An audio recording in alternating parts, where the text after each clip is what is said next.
Hello and welcome to DDOCast episode 409, recorded live on Saturday, December 12th. I'm your host, Patrick. With me this week, we have returning to the show, Chai. Hello, folks. Welcome back. We also have a new guest from my guild on Lava Divers. On Kyber, we have Asheras. Hey, how's it going? Welcome. Good to have you. This week's screenshot, Nicker ponders her fate in the 249th screenshot of the week. A nice starry shot. This is from Jeff Hanna. So nice job, sir. It was fun to see a familiar name in different places. We like to talk about Dungeons & Dragons online nearly every weekend. You can watch us through Twitch, YouTube, the DDO forums, or from our website at DDOcast.com. DDOcast is hosted by Cyber Ears, the awesome podcast hosting network. The next show will probably be sometime this week. I'm not exactly ready to announce when that's going to happen because I'm trying to work some stuff out. But you can follow us by staying updated on our social media pages, Twitter at DDOcast, and Facebook and the like. On the podcast this week, there's lots of news. We missed a week last week, so we got 2 weeks of game news to catch up on. And it's been some Fast and Furious game news the last couple weeks. We've got a lot of community news to get to. And so for that reason, we're going to have a fairly small discussion, roundtable discussion this week. But before we do that, let's meet our new guest. So Asheras, if you could just tell us about yourself a little bit, kind of what you like to play, how long you've been playing DDO, that kind of stuff. Yeah, sure. I'm a long-time listener, first-time caller. Really been enjoying the show for a long time. Been playing DDO since 2008. It's about the only MMO that I play. Don't have a lot of spare time. But I've played not just with myself, but also I have 2 teenage sons who both play the game as well. So we've done it as a family thing too. That's nice. It's always fun to hear people playing with their family and their experiences with that. So, let's see. We're going to talk about hit points. This was a request from Dominari. I don't remember what server he was on, but it was a request that was written in to us to do just a little bit about hit points. And since the topic is not overly vast, I thought this would be a good week to do that, so we can get into the news, spend a little more time in the news. So we're going to start. So let me put it this way: why are hit points important? You want to answer the easy question right off the bat? So you don't die? Yeah, that's a good answer. Did I get it right? So, Helena on our chat room says hit points are overrated. I don't know. I think hit points are about the one thing that everyone could always use more of. It's pretty hard to find someone who can't use more hit points. So we want to just kind of talk about how you can get some hit points, how many you should shoot for, and just kind of some of those things. So when you're talking about hit points, what are the things that you guys look for first to get your hit points a little higher? When you're saying first, I guess where my mind goes is like the low-hanging fruit stuff. Like when you're rolling your character where you're putting your constitution, you have a lot of flat rate hit point items in the game that, even though, say, your fighter has a D10 and your wizard has a D4 hit points, if you have a false life plus 20 item or something like that, it's going to give plus 20 to either one of you. So it becomes a higher percentage of your hit points for the person with the lower dice, as far as like what their class gives them. Any enhancements that you can use at lower level, which is pretty much right after you're done rolling your character. What do you take in those first few levels? I always try to tell people to keep in mind that you can switch those out at any time you want nowadays for like a nominal platinum fee. So it might be a good idea to take some of those early on and then switch them out when you need points to put into something else later after you have the levels to pretty much augment your hit point total. Those would probably be the first things that I would tell people to look for. Yeah, when I look at builds, I look at the different stats you need, and to me, most builds can fit into a 2-stat or a 3-stat sort of build in terms of what you need to invest in. You take a fighter, for example, two-handed fighter, they need to invest in strength, and Constitution is going to be that second stat.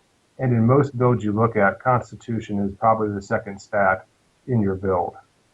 So it's one that you really want to invest in initially. I can't think of a build where I'd want to start off with less than a 14 or a 16 Constitution. And even on a 28-point build, I would rather take a point off of your primary stat and make sure your Constitution's high enough, because that's one of your key areas. So that's the first place I look, is getting a nice, good Constitution going. And that starts with your stats, and then it continues in with your gear, making sure you're, keeping a Constitution item somewhere on your character and making that be the highest possible at that level. Pro tip, when you're talking about gear and hit points, don't put hit points items in the same slot you have your swapping haggle item in. It tends not to end well at some point. Chai, do you have kind of a benchmark that you generally go with for Constitution? That's going to depend on what is being built. I'm talking like your starting build Constitution. At the very minimum, max out the 1-to-1 payment. So, when you're rolling your character, you can get 1 point per point. And then eventually, if you max it out high enough, it starts to go to, you have to pay 2 pay points to get 1 stat point. At the very minimum, pay all of the 1 point pays so that you can get, probably the most efficient con total if you can. If you want more, you can start paying 2-to-1, but that's that's above and beyond. So the minimum, in my opinion, is for anything that doesn't have a penalty or a or a bonus, probably 14. Because if you want 15, you're going to have to pay 2 to get that 15th point. Yeah, I think that's kind of where I generally land. And even with even in builds that have a lot of stats they kind of want to make, I generally find it better to take a stat up, particularly if it's one that I want, like Constitution or a major stat. I really kind of like bringing them. I'd rather pay 3 points and get three increases than pay 3 points to get 1 increase, even if it's like a primary stat. The maybe one exception to that would be if it's a DC stat, and I'm really going with DCs in mind. Otherwise, I kind of like, I'd rather not necessarily have an 18 or a 20 maximum and get a few extra points in Constitution at the very minimum. That's generally kind of where I go for.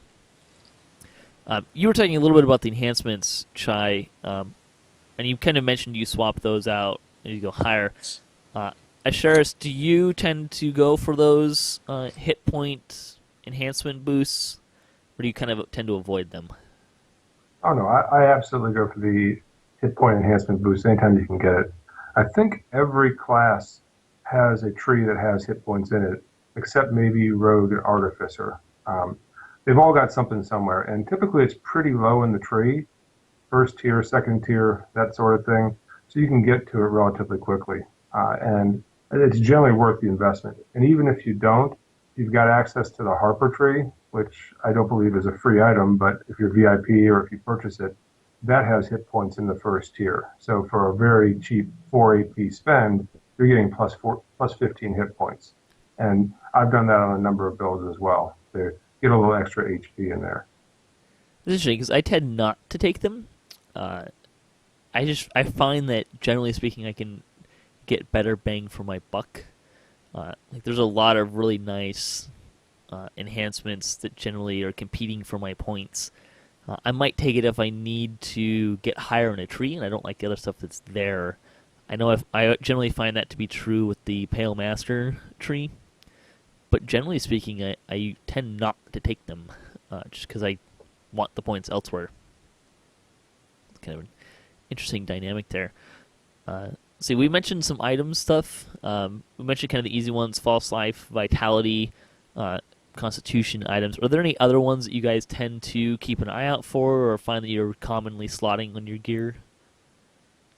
I like to get the elemental energy, which is traditionally only been available with the shroud crafting. That's plus 45 HP for a tier 3 item. I think it also comes on the alchemist pendant out of the Caneth pack, and out of the War Wizard's bracers out of the Evening Star commendation gear. Those two are just plus 20, but that elemental energy stacks with everything, and it's a nice add.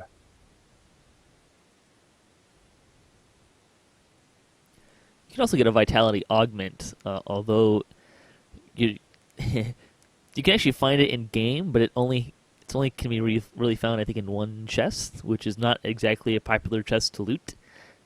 So your kind of other option is to take it out of the unslot it from the Minos Legends helm, out of the orchard, which I think is the much more common way of getting that augment. So it ends up on the auction house a bit as well with that. What are some other things you guys like to do to boost those hit points? I like the false life augments as well. You mentioned the vitality augment, which getting that out of the Minos Legends is pretty straightforward. The tapestries are pretty commonly available, or you can find them on the auction house. So that's an easy way to get 20 hit points. But then also, I don't tend to slot false life items all that much. I tend to go to the different vendors that you have and get the false life augments and then slot those in my equipment as a way to save gear slots and get more hit points there as well. There's also something that I find with a couple of my characters is getting defender stances. You have to, like the fighter and paladin both have defender stances that you can boost your hit points by a percentage. It requires you to have either heavy or medium armor or a shield, but I do find a couple of my characters really like that bonus. Those are very popular on bards for a while. You'd see bards The with old at least 3 swashbuckler fighters. build. Yeah. Yep. I actually did a variant of that with my Warlock. Is 14 Warlock, 3 Fighter for the Defender stance, and then 3 Bard for Swashbuckling. I agree. 3 fighter or 3 pally splash just for that 20% hit points boost. Really nice. You do have to have the armor, a heavier armor, or a shield. A buckler works as a shield, but you do kind of have to get that extra. You have to play with that stuff on. If you're not playing with that on, then you lose the hit points. So something to keep in mind. There's also, you can have the same kind of percent boost from the Unyielding Sentinel enhancement tree as well. It exists in there. Let's see, what is it, like a tier 4 ability, I think? Maybe tier 5. I think it's 5 because I don't think you can twist it. Yeah. Because there's 6 tiers in Destinies, right? Yep. So it'd be the tier 5 one. So it's up there. But that can give you another 20 points. That Destiny in general, it also has the Stance of Vigor, which gives you another, 50 to 100 hit points. Plus each of the cores give you, I think, some extra hit points. So if you're playing in Epics and you find that your hit points aren't really where you want them to be for that life, you can spend a lot of time in that one. That gives a pretty sizable amount of hit points. I believe Legendary Dreadnought, I want to say Fury of the Wild, and maybe Divine Crusader also give hit points, but I'm not positive on that. Yeah, I think Fury of the Wild gives plus 100 in the cores, and Divine Crusader gives plus 50 in the cores. I don't know that Dreadnought does. Yeah, it does. I don't think it gives very much. Does, yeah. I don't think it gives you very much, but it does give you some. And of course, you could always twist in Constitution bonuses too. Although again, I tend not to take stats unless I'm on it's like a DC kind of build. I usually find I like my points spent elsewhere, or if it's a tree that I'm not really suited to be using with that character. Yeah, I agree. I don't take the stats in the trees. Any other ways you like to utilize to boost those hit points while you're playing? I know it's small, but I like to run some Argo Favor and get that plus 10 hit points from the Draconic Vitality every life. It's a good little hidden hit point boost. It's not much, but 10 hit points is 10 hit points. You can run Barbarian past lives.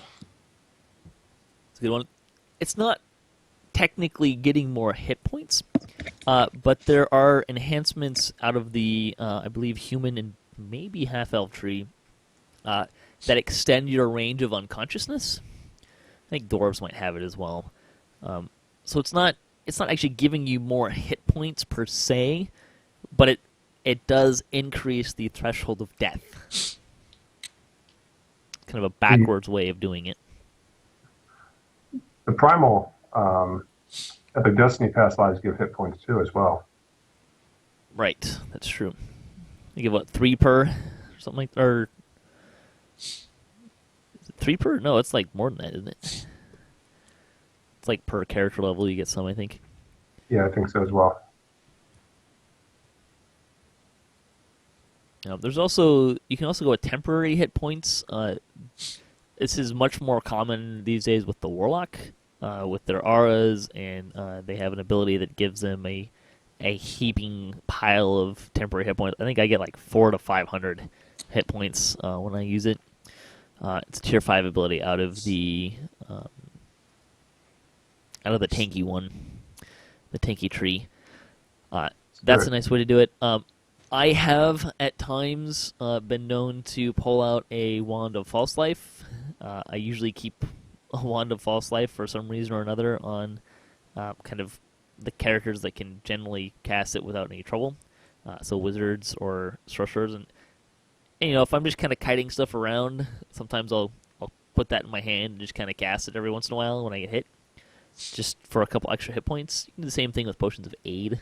Or if I know if I'm going to run through a trap or something like that, or if I know I'm going to take a little bit of extra damage, it's not something that I do constantly, but sometimes I'll pull that out of my bag of tricks for certain situations.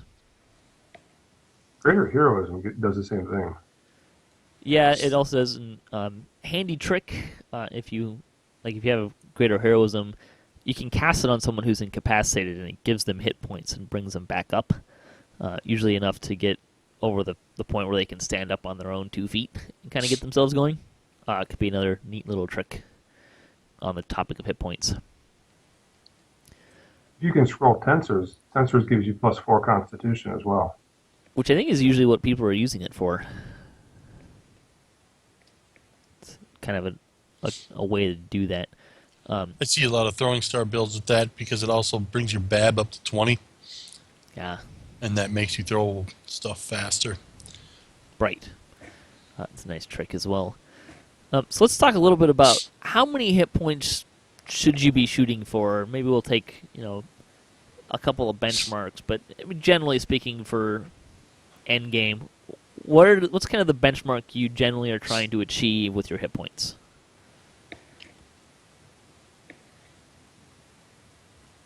I like to get over 1,000. It usually happens before level 28, depending upon what I'm playing. Some builds are harder to do that with. Like sometimes you'll have a rogue and they'll be sitting, you max out your gear and you'll be sitting just under 1,000. But typically that doesn't get played to be put like right in the line of fire immediately. Where like a tank, probably like 1,500-ish is something to shoot for. It's not the theoretical maximum by far. I've definitely seen way, way more than that. But those are good values to shoot for without having to have like absolute best in slot gear in every single slot, and be playing in the absolute highest hit point destiny.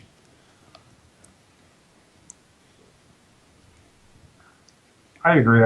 I'd say that for a character that you're not going to have in the line of fire a lot, you could be a little lower, maybe like around 800 or so. If you're talking about a caster or a rogue or something like that has a lot of evasion. But if you're talking about something that's going to be a primary melee, a DPS tune, it's going to be in the line of fire a lot, I'd want to have over 1,000 to 1,200.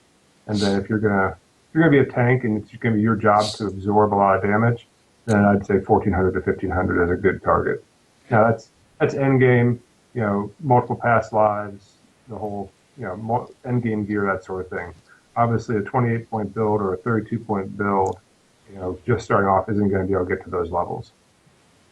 This might explain why some of my non-frontline characters tend to get squished a lot. I'd say I generally would say 700 to 800 is a really good benchmark for folks that aren't going to be in the line of fire. If you're going to be kind of more melee-ish, then I'd say somewhere 1,000 is a good benchmark, and if you want to get into the really tanking, you're probably going to push it up to 12 to 1,400.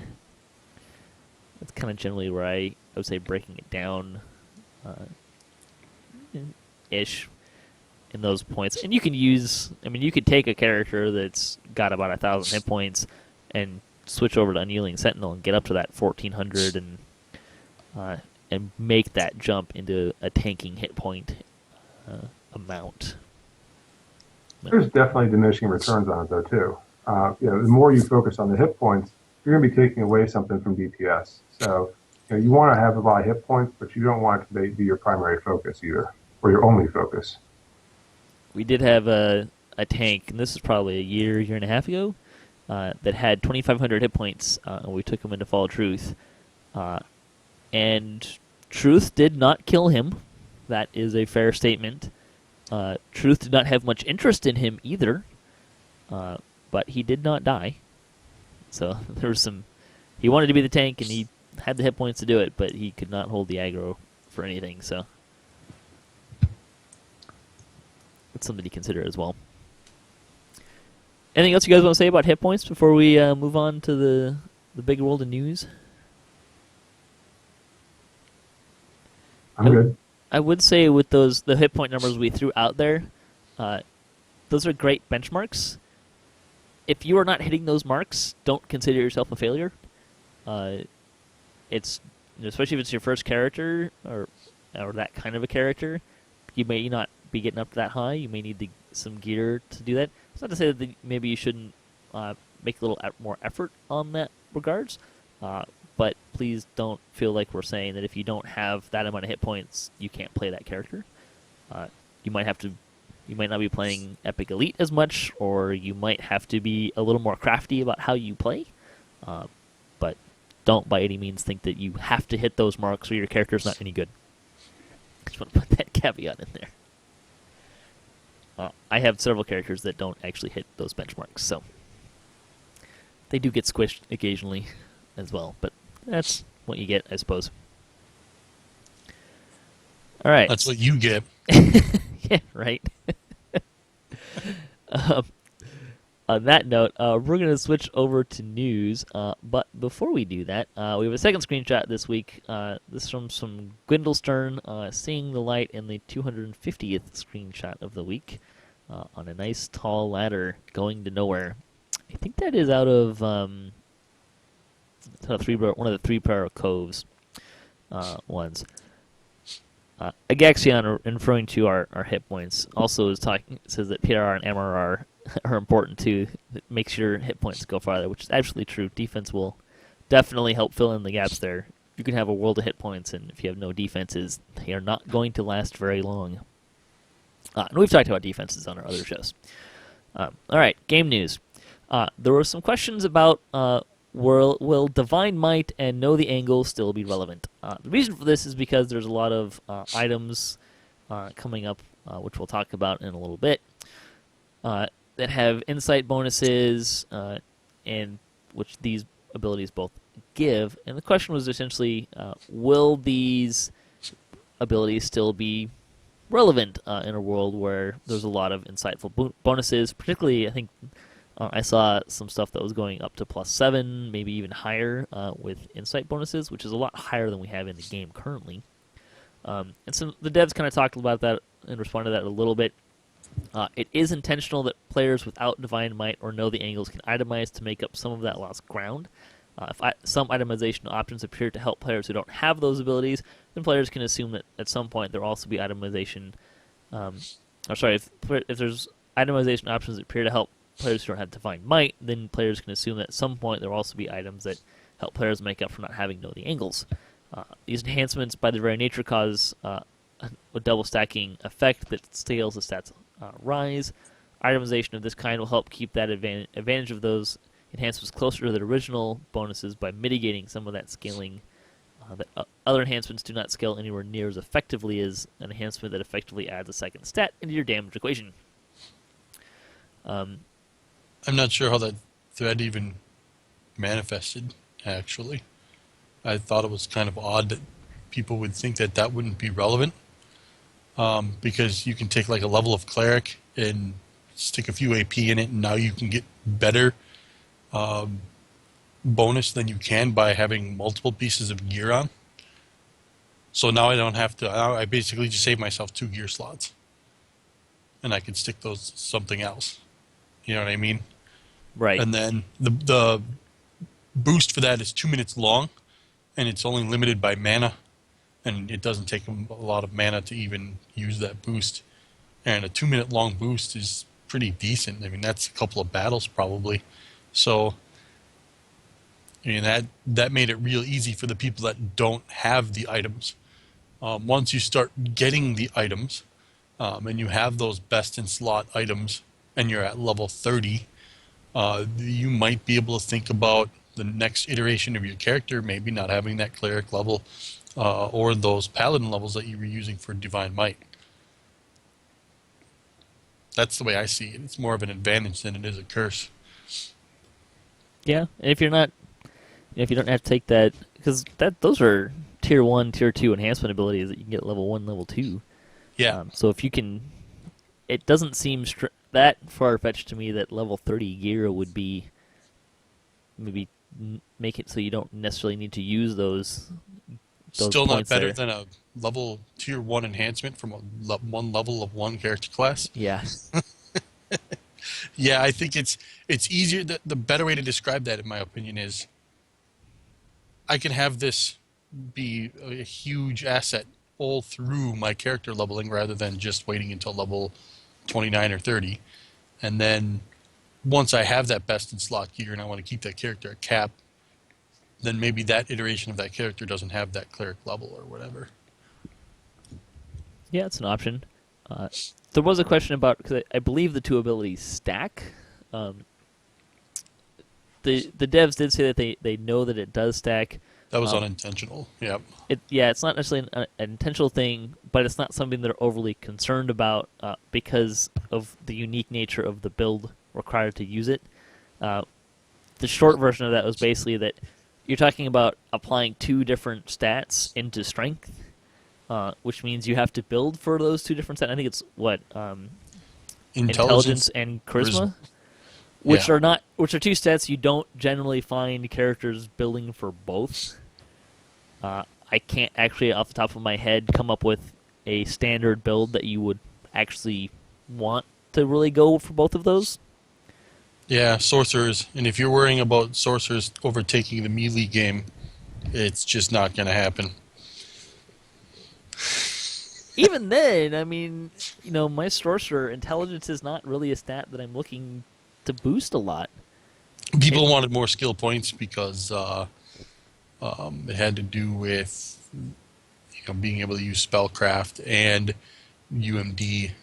Well, sure, but maybe. I don't need to have right. You an don't 18 need to in stat intelligence. You don't need to itemize it Yeah. all the way to 50 so that you can have, your int over 3 onto your strength. Yeah, I get it. It's not. You're not going to be seeing melee sorcerers just take over the world anytime soon. Yeah, it's not like Monctures where you saw everyone who wanted to be really, really good with a bow going as a Moncture build. So, I don't know. People still shout about it, though. Yeah. Yeah, I get that it's talking about it. Yeah, I get that people like the abilities, for sure. I'm actually thinking maybe I should utilize them more than I do, but I don't utilize them very much. I'm actually trying to remember which tree Divine Might is in for a paladin. Knight of the Chalice. Which is probably why I don't use it, because I don't use that tree very much on my paladin. And you have to have enough levels for Turn Undead, or you have to twist Turn Undead ability once you get to epics. Right. So if you're only taking those 2 levels of Paladin, you're not going to be able to use that until you're in Epics anyway. Yep. Some other things that were being talked about. There's an aside from the devs that I threw in here. No one said Fighter is still fine. They haven't even had their Kensai pass. They just gave them new feats to boost mitigation and tactical abilities quite a bit. They've already announced that Kensai pass, and with tweaks to Vanguard and Tower Defender, is coming next. For some reason, people keep thinking that Fighter is done and over with, but that's not true. Yeah, the gap between Fighter and everything else is smaller than some people make it out to be. They just haven't really gotten their raw DPS in their paths as of yet. Yeah, I mean, really, the Defender tree I'm actually pretty happy with. I'm kind of curious what they're going to change with that. I do agree that Kensai could use some work, although it's still a pretty good tree comparatively. And Vanguard is pretty much crowd control nowadays. Yeah. Especially with those new feats. My stance with a lot of stun and a lot of trip. My stance with Kensai is that it's a better tree than the Favored Soul and Artificer third tree and Druid third tree. So, but that's another story. Yeah. Someone asked if the Buddy Weekend can always be turned on, and several wrote in some thoughts on that. Events and bonuses are designed to encourage grouping are much more effective if they're designed to funnel players into concurrent times. In other words, one reason it tends to be effective is because the limited nature of the event encourages many players to seek out grouped content at the same time. If you're always on, you wouldn't see the same level of urgency, and it would make it much less effective. For a long time, DDO players felt that grouping was required. They don't want to swing the pendulum too far so the players feel that grouping is required. It's basically saying that if the Buddy Weekend was always on, people would feel like they have to group, kind of like the Bravery bonus turned out. Also, DDO couldn't absorb that much extra experience if it were constantly available. The bonus would need to be much smaller, and that would not be as exciting to players. All seem like fair points. I kind of disagree with that last point. I think there's plenty of XP, especially with the level cap going up to 30. You're adding that extra XP in the game. That doesn't seem relevant to me. Well, I think that's more of a time function with XP, though. Not so much how much XP in the game is there. It's how fast can you get it. Yeah, I think what they, if they're going to do one, they would have to subtract from the other. There is a suggestion on the boards right now that was gaining some traction where maybe we shouldn't have bravery bonus and then have the grouping bonus instead. So take away the 50% from like your first time or your bravery bonus and maybe 10% per person over the first, which would be 50% with the full group, to cancel that out, and then people would group more and still be getting the exact same amount of XP they were always getting. But then that doesn't necessarily address the first issue that he brought up, in that then wouldn't that players feel that they would be required to play in groups? Yeah, just like they feel that they're required to play to do Bravery Streak. Right? Bravery Streak.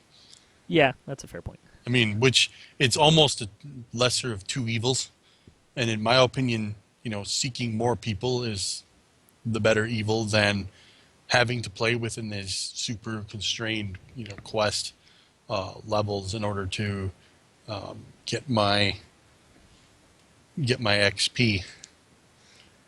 Yeah, that makes sense. I don't know. I mean, the suggestion is gaining traction. It makes sense from a numbers standpoint because a full group would be getting the exact same amount of XP as running Bravery right now. It would open up the difficulties for people that want to play different difficulty settings.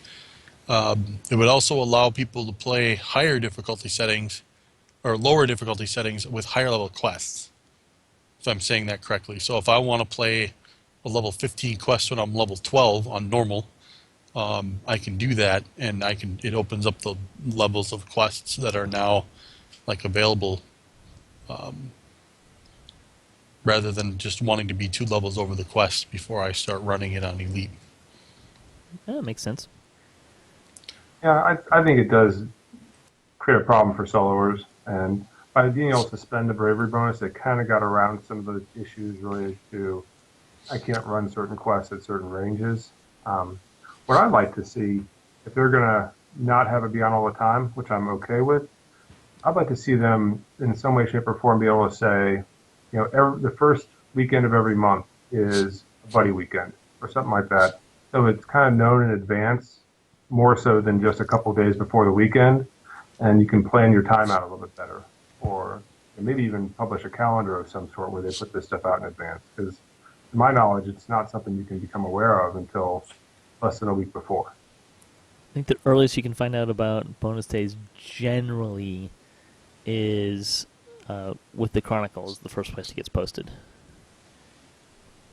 Although there was the Buddy Weekend, Jury did mention on the Players News, did a special on like the Friday before that week, so it was a little bit more time. But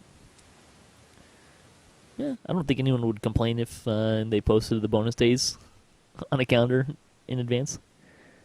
I'd like to know. Yeah. I'd like to know about the sales too. I mean, I can plan my purchases that way. That'd be great. Well, the thing with the sales is if you plan it out too far, then you kind of shoot yourself in the foot. So I understand some of that. If you knew the sale was 3 months out, you'd never buy anything until it came on sale, which I get. But that's another story. There is some the chat rooms kind of seems to agree that with some of the comments we've said, where it's fine as an occasional bonus, and someone Helena did say that once a month would be great. Let's see, Mortal Fear not working in Legendary. There was still some feedback being given in the forums. The devs popped on and gave some comments back. Said that they hope players understand why they feel the following. 1, an effect that removes a percentage of hit points is bad for a game with progression.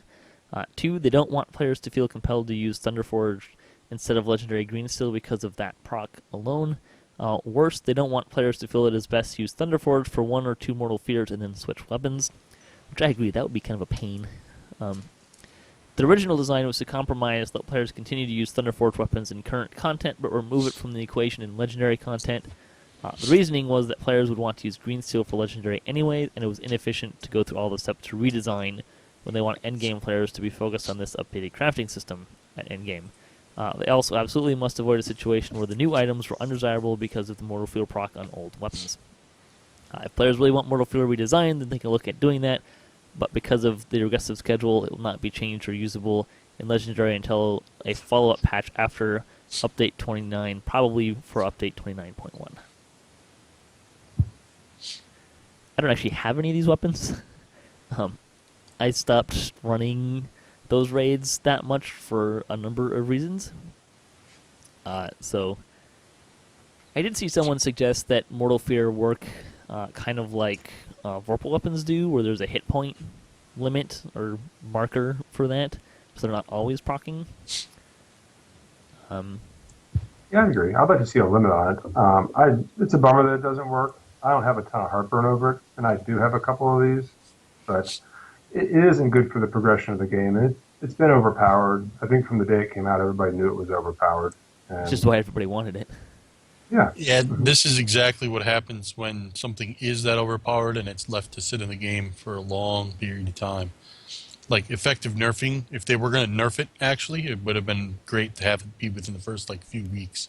But now that everybody that wants it and struggled for it pretty much has it, it's like, well, what do we do? If you start taking it away from everybody and nerf the ability itself, then those people that grind for it and made sure that they got into Epic Elite raids to get more flogs and stuff like that, those people get peeved. And if you start putting limits on it, they might get mad as well. So they took it out, or their stance on it is it's going to work in the same content that it worked in when you ground for it. And once you get into Legendary, the ability just isn't going to work. And which I think is a pretty fair compromise. It is kind of unfortunate that it's not going to work in Legendary, and people probably had the expectation that it would. Yeah.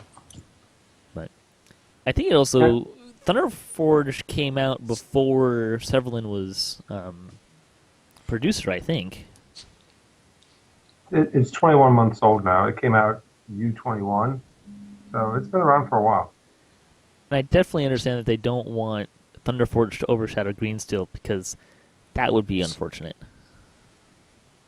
I think when you look at the useful life of something, this one's been around for 21 months now, and that's about what you can expect. Probably better than what you can expect. That's longer than alchemical crafting lasted. Yeah, I think green steel is the only thing that's had a longer life. It is Greensteel. Let's see. So there was Varguil posted about monks and hand wraps. They have plans to fix all hand wraps in the entirety of DDO by making them behave more like all other weapons in the game. It is because hand wraps are considered special and different that there have been so many bugs in the past. It's unfortunate that it's a great deal of work to fix, but it is a large fix across many items and systems, so it takes time no matter what, and extra time to make sure that they get it right, since it's complicated. Once they do that, they can make new hand wraps and hand wrap abilities the same as other items and combat styles, instead of having to make special cases for them each time. Then those items will be faster to make, with greatly reduced chance of having bugs. Or at least the bugs won't be unique to hand wraps. So it's coming. It's coming eventually. But I'll never believe it when I see it. I'm not saying it's a bad idea. I'm saying monk hand wraps being broken, every time I hear about it, there is absolutely no surprise whatsoever. And they have been talking about this particular. It's probably like they have that statement like or something similar to it about every month for the last 6 months. I think it's on the list, which is good, and it's coming eventually. Broke. It's fixed. It's broke. It's fixed. It's broke. It's fixed. It's broke. It's fixed. It's broke. It's fixed. It's broke. It's like, broke again. Yep. Yeah. Exactly. It has been a thorn in their side, that's for sure. It works. It doesn't. It is encouraging that they're going to try and fix it, though. I will say that. I don't think they've ever actually told us they were going to reclass it as a weapon, though. They have fixed mistakes with it, but there was talk about that eons ago. We're talking like first Shroud comes out, monk hand wraps aren't included in the weapons you can make, and people were like, why not? And that's where a lot of the conversation sprung up about, we had to program them differently than any other handheld weapon. And then, of course, in Todd, you got compensation for that in the form of Todd rings, being able to proc whatever abilities you put on them. Which now has the unfortunate thing of my monk is still wearing Todd rings. Yep. So, if you want extra damage, I mean, not taking them off. Holy damage, everything's good. That ring is not coming off unless there's something to take its place. And then heal amp as well. Yeah. It's still like an end game item for a monk from level 20 raid from 2009. Heck, the heal amp is actually more of a thing for my my Warforged Barbarian and my Paladin tank. It's not always slotted these days, but I carry them still when I need them. So there was talk of that. They kind of said no because of the undertaking that it would be back in the day. But nowadays it's getting brought back up because of all the class passes. And it's like, well, what can we do to help this class out? Well, you could allow them to make the same type of weapons as everybody else can make. That'll at least put them in the ballpark. Be much Another example of the changing of the guard over the years. But here's the thing. I will say that it's encouraging me that they're going to take the time to do that work because it does speak to the longevity of the game. They're still making choices that tell me that the game's going to be around for a little longer. So that's cool. Let's talk about Lemania and Update 29. The second, third, and fourth iterations of Lemania have made it to the preview server. Although the third iteration was all of a day because it broke how Legendary Greensteel was working, as in it wasn't, so they fixed that so that they could work that. Before we start with that, I will say that it was originally said that Lemania was going to have 3 iterations, 3 different weekends. And this weekend is the third of those, which probably means Update 29 is coming next week, which means the nice little release note point that level cap will be level 30, which means that if you have an Epic Reincarnation or an Iconic True Reincarnation that you're thinking about doing, you might want to speed it along. because it will cost about 2 million more XP to achieve when this update lands. So chop chop. With that, from the release notes, these are just the new points for the release notes for the second, third, and fourth iterations. And it's actually only a selection of them that are kind of the ones I wanted to highlight. Archmage's Arcane Bolt and Arcane Blast SLAs now benefit with Maximize, Empower, Quicken, and Heighten Magic's feats, and they also now scale with spell power at the normal rate rather than 50%. I think it was basically a trade-off there. Kind of what I got out of that. That's an awesome change. That's great for Force specs and for Shirardi. Yeah, they got nerfed a little bit, but you can get that power back and more with the feats, I believe. See, there's a new Master of Alignment feat, minimum level 24. This kind of fits in with the other Master of feats. Your Holy Smite, Deific Vengeance, Unholy Blight, Chaos Hammer, and Order's Wrath spells get plus 10 to their maximum cast level. Also got 140 maximum spell points. Was to kind of fill in the gap for kind of the Divines that didn't really get many of those options. The Traveler's Terrific Trunk now provides 5 major Slayer count boosts and 5 Sovereign 1 learning boosts. This applies to new and existing trunks. If you haven't opened it yet, you may want to hold on to that, because I think those are all new items or new or upgraded items. So. Ugh. What was that? Traveler's Trunk. That Traveler's Trunk's a noob trap. It's awful. Yeah. It's a steak dinner without the steak. You need an XP stone in there. See.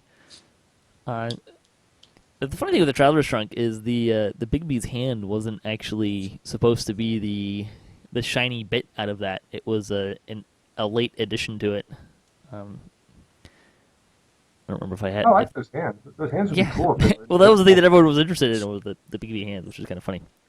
In any case, see, they updated text in many places to clarify that certain things that claim to be bonuses to universal spell power were in fact bonuses to each individual, not universal spell power. This is to reduce confusion. Universal spell power is a separate statistic, and bonuses to universal spell power do stack with similar bonuses to individual spell powers. Which is a lot of words for me that say I need to see an example. Yeah, I think there's a little bit of confusion between specific types of spell power, potency, and then universal spell power. And it needs to be clarified.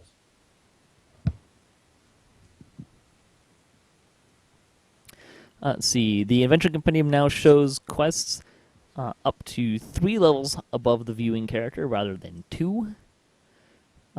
Some festival cookies have had their benefits changed. This happens every year. Which is also probably why the Jester's not here yet. Augments now display their minimum level and description in their tooltips, which is kind of cool.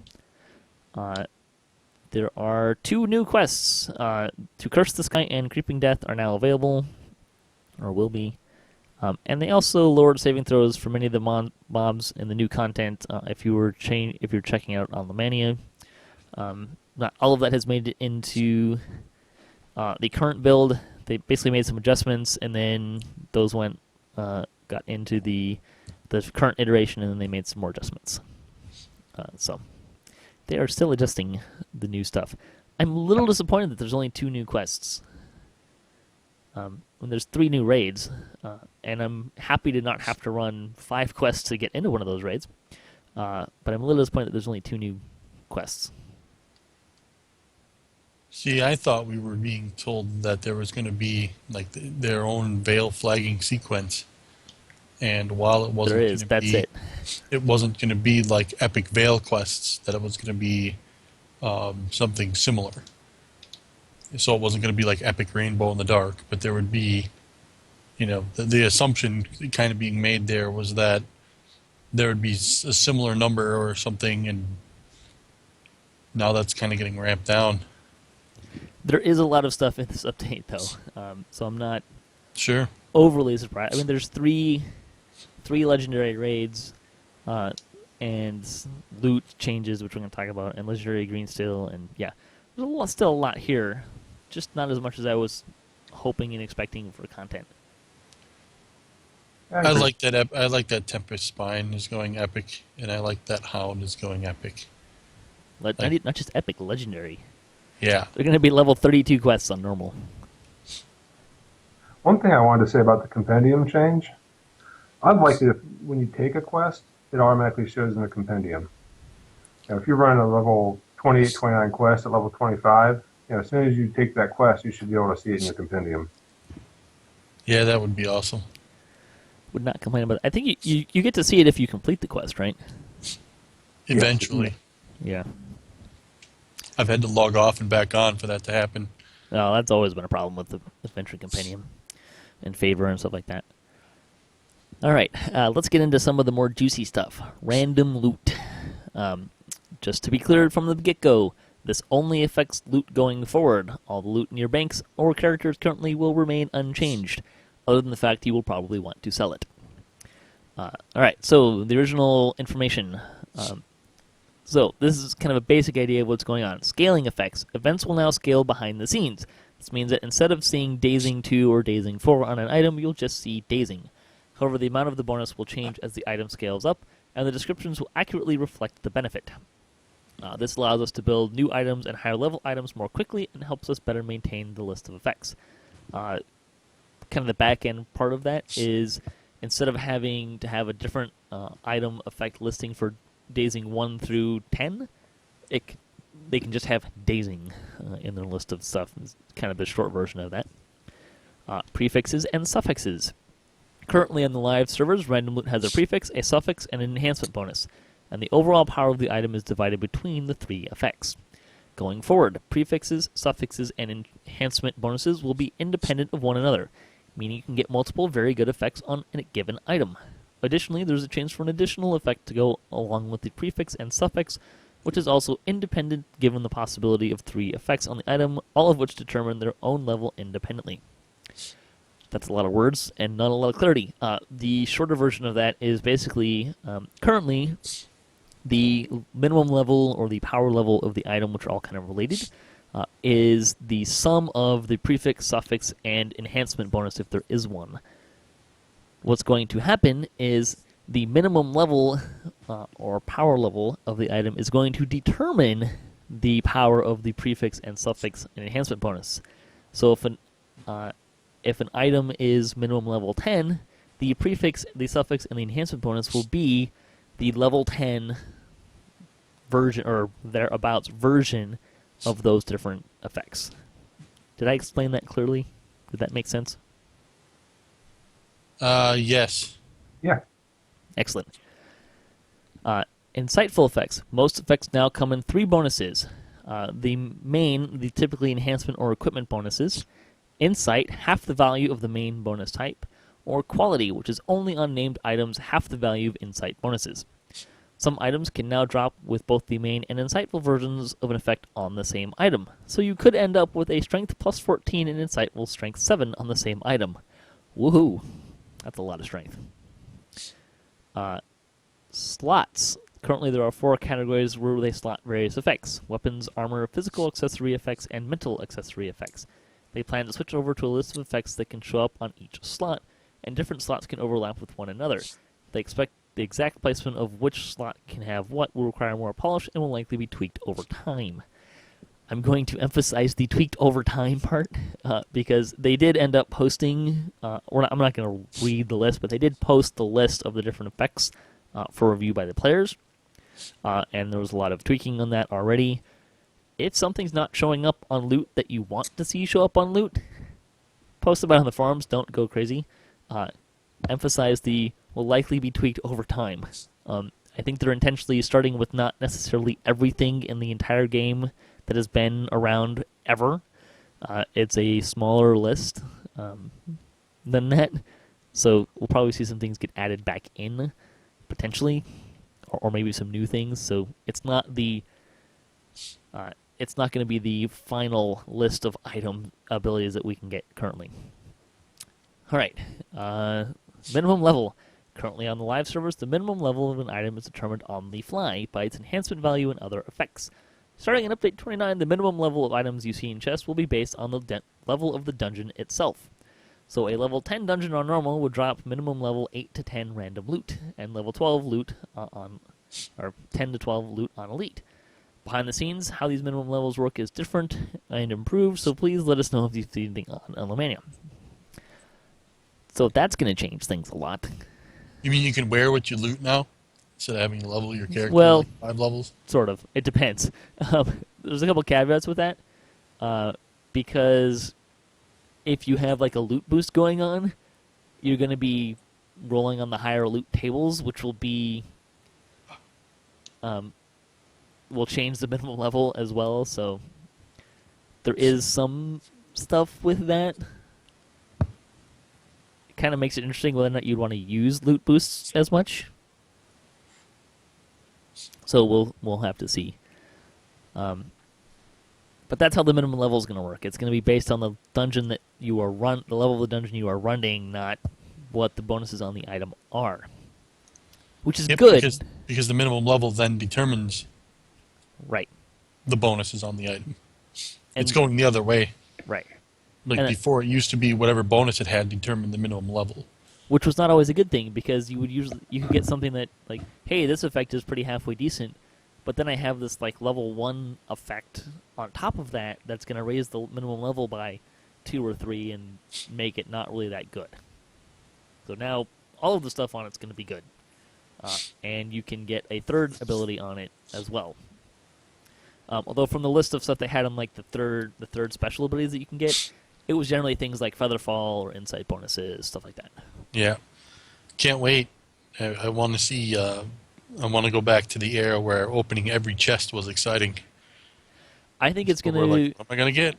I think particularly for our Permadeath group, it'll be a lot more exciting and beneficial. Let's see, other stuff with this. Extra lucky loot.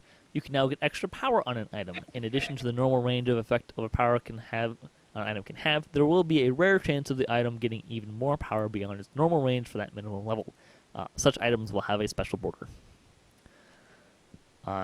Some of the feedback stuff that they wanted that was put in the thread as well. Ransack will continue to work as it has before. Existing loot bonuses will work as they have in the past by rolling on a higher treasure table. Keep in mind that will more directly affect the minimum level of the stuff you get, which was kind of true before, and like you said, it was going the other direction. Augment slots can still drop on items as they did before. Augment slot won't do anything to the minimum level of the item. It's just a chance to get a slot, which I think is a change. No, the augment changing the minimum level will not boost the power of the effects on the item. Let's see. Items will drop at the level of the quest, but items should also typically be a bit more powerful than what drops now.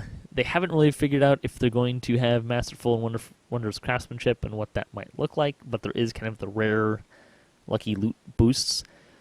So again, it's kind of working in the opposite direction, and instead of reducing the minimum level, they're going to boost the power level of the item. Again, it's kind of a backwards thing. Yes, many things will have insight boosts, but quality boosts will be reserved for named items and not in random loot. The extra chance of a side thing similar to the chance for an augment slot. There are no plans for clickies to show back up, at least not in the first pass of random loot. And getting the extra lucky slight increases in power is a different aspect. The plan is to have the icon border change colors when that happens, which is not currently happening on the menu, or wasn't when they posted this. An example, the current way is if you have a strength item with a +6 bonus on it, the minimum level for that is 13. If it's strength 6, accuracy +1, the minimum level becomes 15. The new way is you pull a minimum level strength of accuracy item. It grants a +6 strength and a +6 accuracy. So clearly a better item. If you don't think that's a better item, please email me and explain why. I would love to know how you came to that conclusion. I think overall the loot's going to be a lot better. Yeah, right? To the point where a lot of named items from the past are probably going to be outdated quite heavily. That is the concern, I think. I'm really happy for the return of Healing Amp, though. We haven't seen that in years. Is that on the list? I kind of only cruise through the list of stuff. Yeah, you can get it on armor, bracers, and maybe one other thing. Probably rings. I'm wondering if Possibly. they could do a named pass. Maybe. I feel like rings need a little bit of attention though because they only put Constitution, Charisma, and Dexterity on rings, and traditionally you could get all 6 stats on rings. Again, I'm going to go back to I'm not disagreeing with you, but I'm going to go back to this is the starting point. Tweaks will happen over time. But I Oh, agree yeah. with you that a ring should be able to have any of the stats. I think that's a pretty classic D&D trope of that being true. I also, on the weapons, I didn't see the Metalline, Silver, Cold Iron, Adamantine DR breakers, but I'm not sure if that's actually a part of the prefix suffix system or if that's separate. I remember in the crafting they talked about that. It's a metal type. So that's randomly rolled as the metal type. And there's a high chance that it's just regular metal, and then there's a lower chance that it becomes one of those. It's not a prefix or a suffix. The reason why is because if you break one of those down, like if you go into crafting and like say you have a flame touched iron weapon and you break it down, it's going to be a craftable flame touched iron weapon. Where if you break it down, your prefix and your suffix disappear to make it a craftable weapon. There are some other notes I want to get in here really quick. The plus weapon bonuses are automatically applied at different minimum levels and go higher than before. Note that these no longer have an effect description going along with them, so you would not see Paragon or Epic. It would just be a plus weapon bonus applied and listed in the damage section. So minimum level 10 is plus 5 or plus 0.5. Minimum level 20 is plus 0.1 or plus 1. With the decimal in the right place. Minimum level 24 is plus 2, and minimum level 28 is plus 3.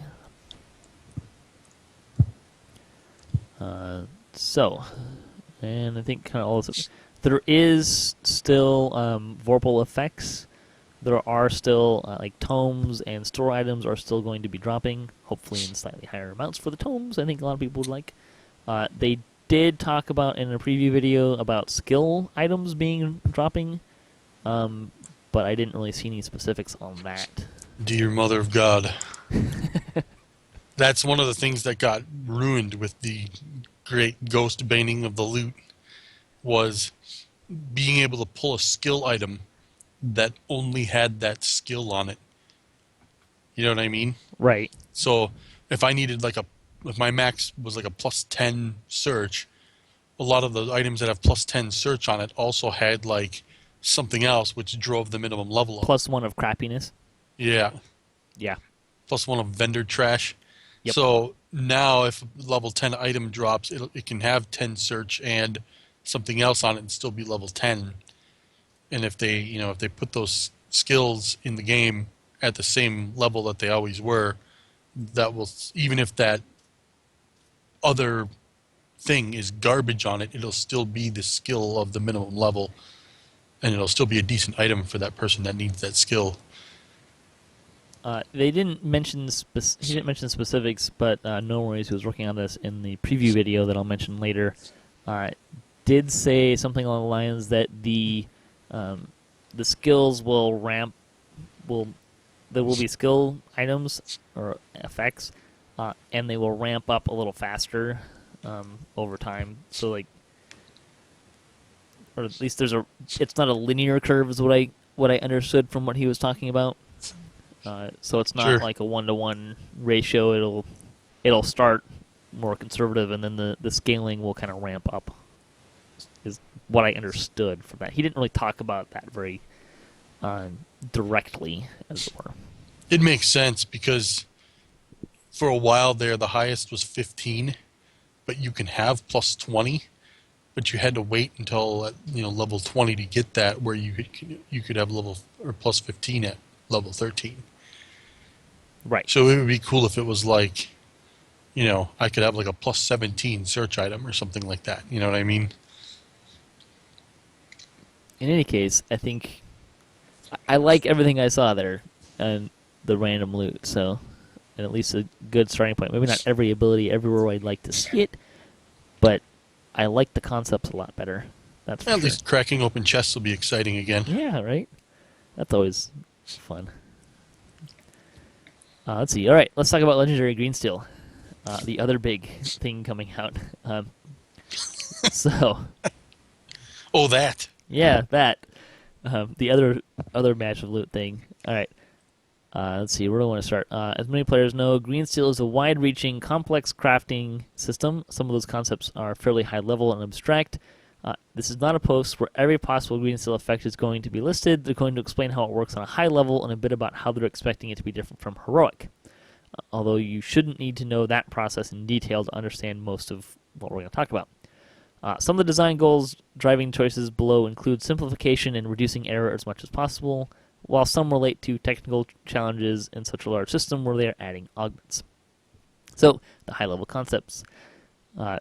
Legendary Green Steel is a crafting system by which you collect various ingredients, craft weapons of nearly any kind, and accessories or equipment slots, but not armor, and some equipment slots are missing. Probably rings will be the highest one on the list there. You can upgrade those items several times to make them stronger.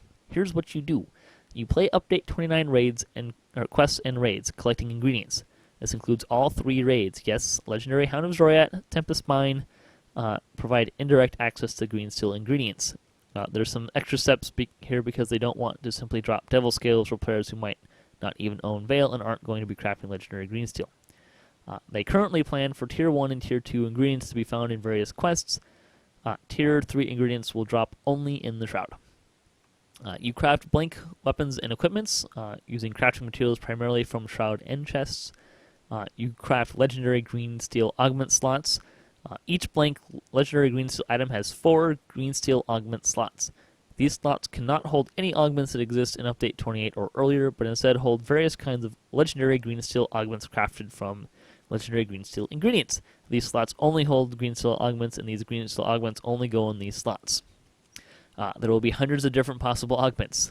There's a few different ways to count them, and some are definitely similar to one another, but depending on how you count them, there are between 120 to 600 augments, depending on what you consider different augments, which is a lot of augments. So, that's the high-level Legendary Green Steel. Let's talk about the augments. These are a new type of augments. They are not compatible nor interchangeable with existing augments and slots. Each blank has 4 slots, tiers 1, 2, 3, plus a, quote, active slot. Each tiered slot can hold an augment of the appropriate tier, crafted from ingredients, and each active slot can hold 1 augment, which adds a clicky active ability to the item.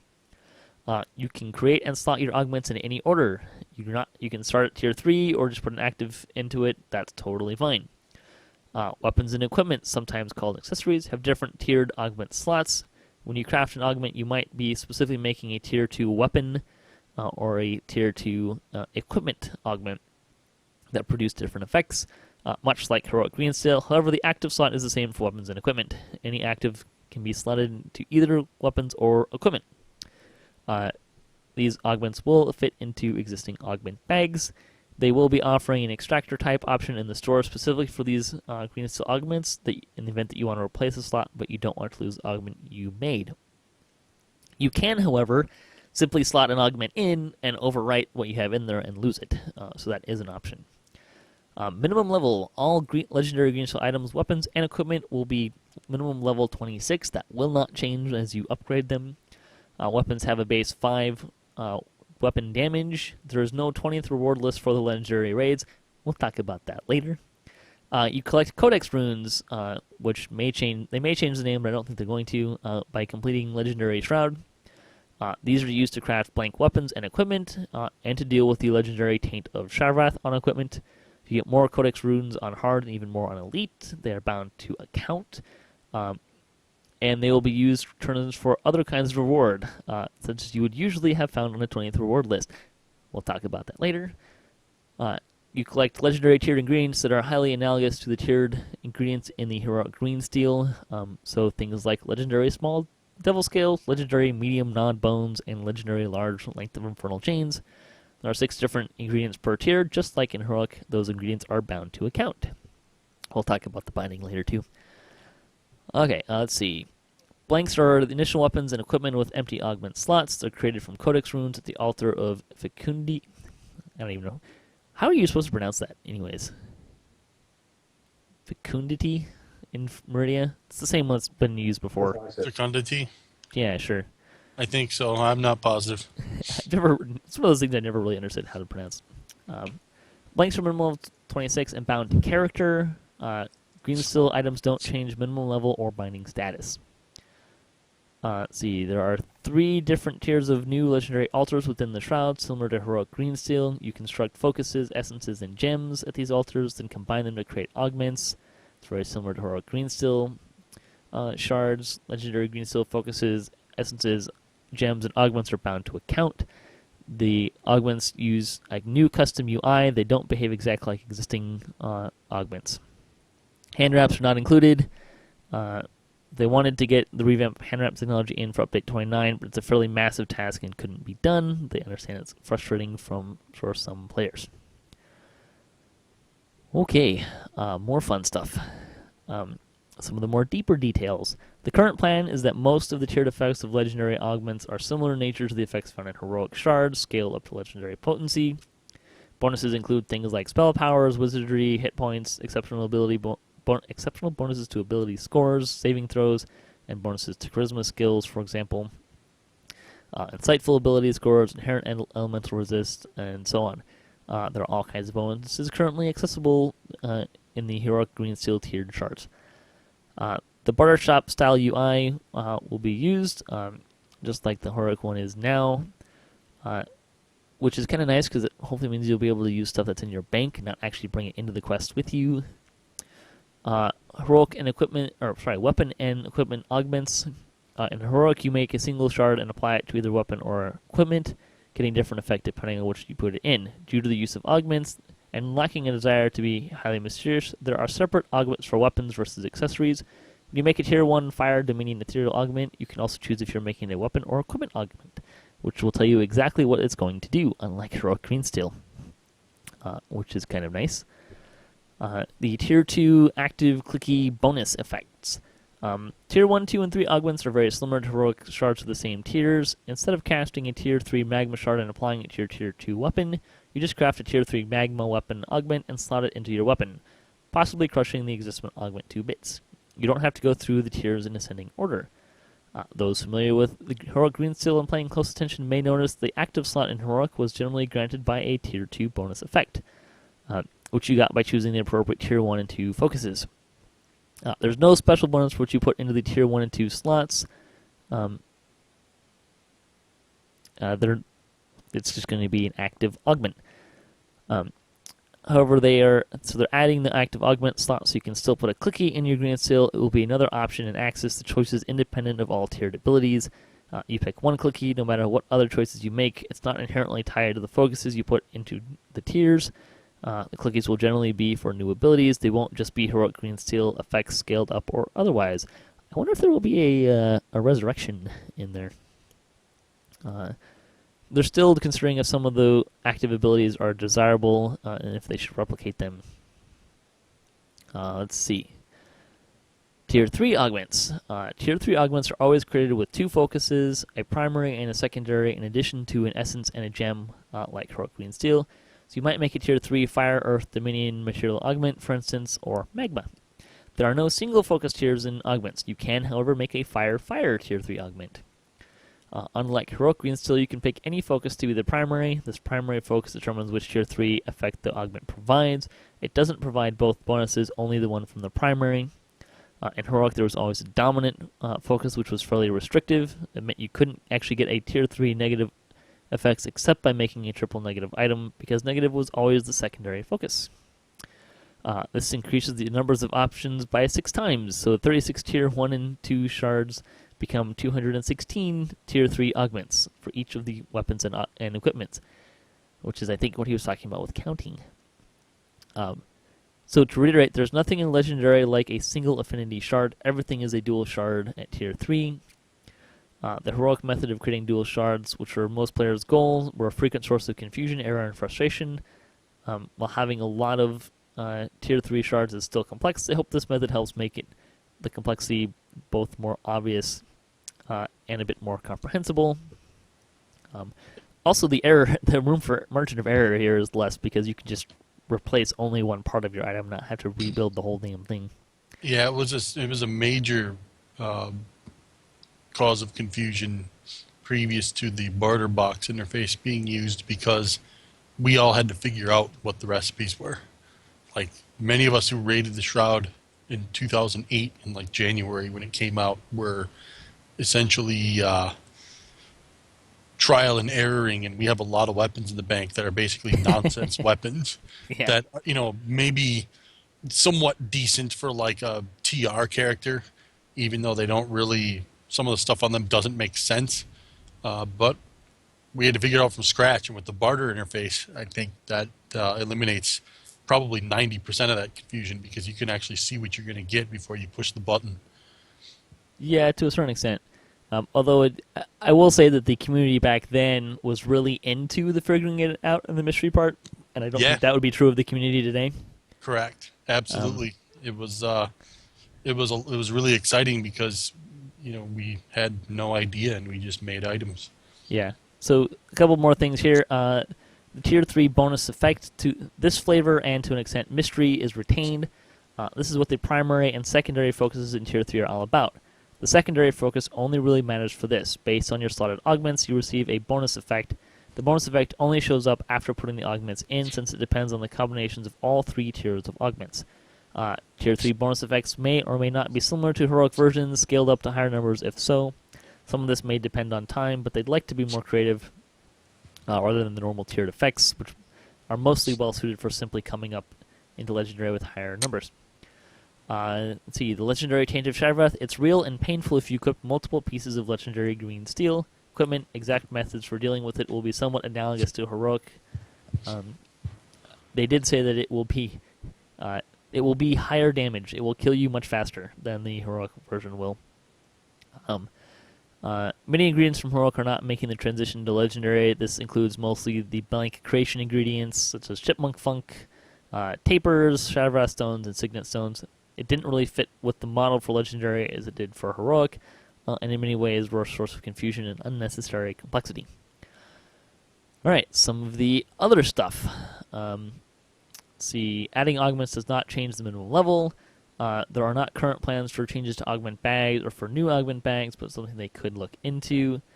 They expect you to be slotting green steel augments into weapons and equipment, not holding on to them. They currently plan for an extractor to be in the store. You can slot new augments over existing ones, just like you can in the current augment system. It just destroys them. Adding hand ramps. It is, quote, a non-zero possibility, but it's hard to know or commit to anything until they actually do the work with hand ramps technology. On the fact there's a lot of ingredients, they tried to retain much of the flavor and possibility of the Heroic Green Steel while reducing complexity.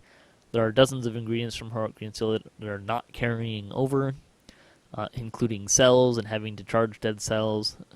They are aware that players aren't always keenly interested in lots of ingredients.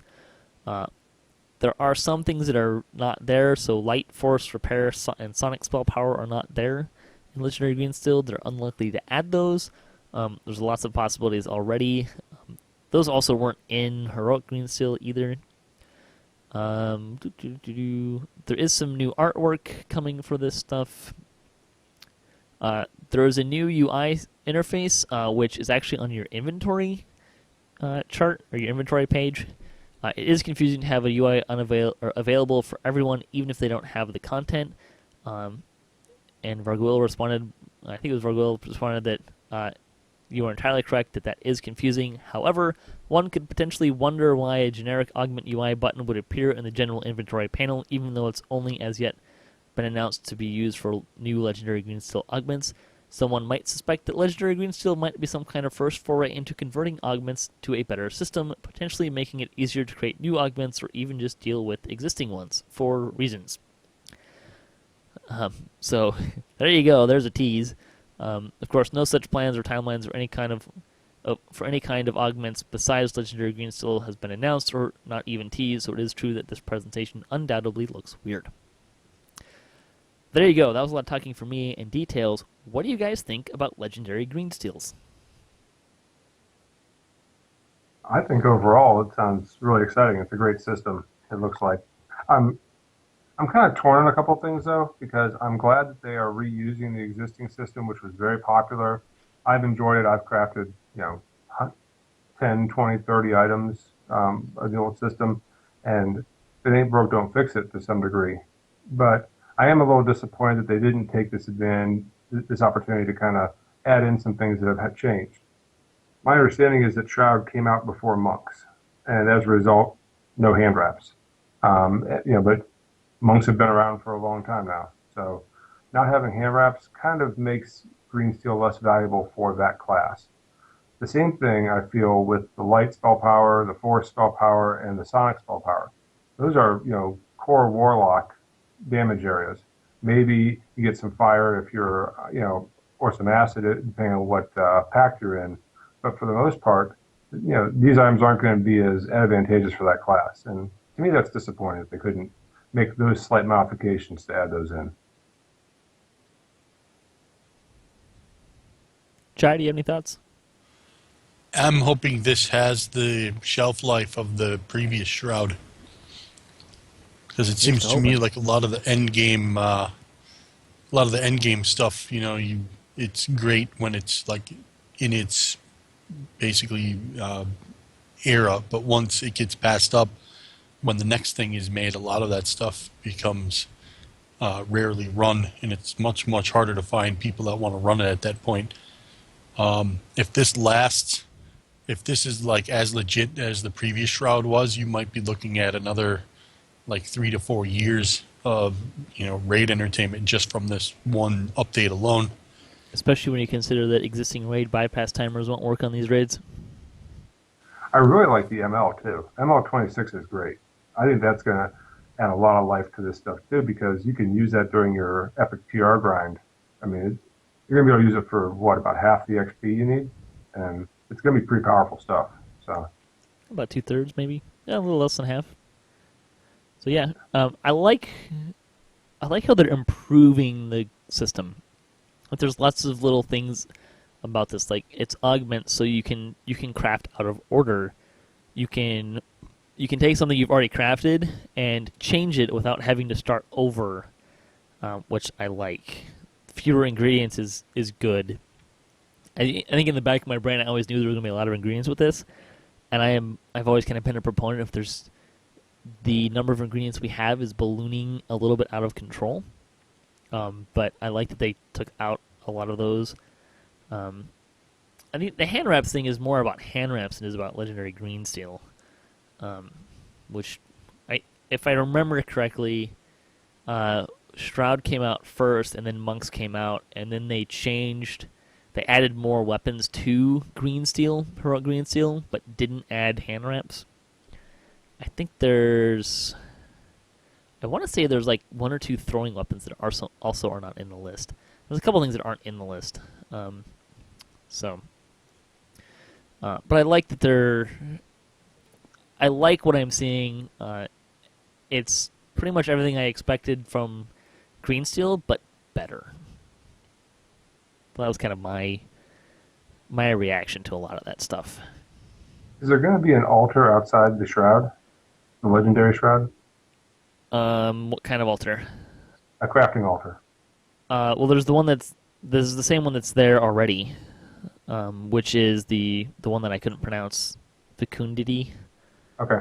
Which is where you make the blanks, or potentially where you make the blanks. I think that may have changed. The only issue I ever had with Shroud was before the guild ships came along and you could craft on your guild ship, was that you had to craft in the raid, and that always, between the different parts, 1, 3, and and such, that would delay things a little bit if there are people who wanted to do crafting. Sometimes I know they had the portals at the end, so you could go back and all, but some folks just decided, no, I'm going to hang out here and craft while you guys move on. Never liked that. That has something to do with raid leading and etiquette for sure. I don't know if they're going to be outside the. They did, and it does seem to indicate that the altars are going to be legendary versions of the current altars, which would lead me to think that either you would need to have a new, kind of a new airship amenity to have that happen, and I don't know if that's going to be something that's going to happen, or I don't know. But it sounds like they're not going to be, at least at the start.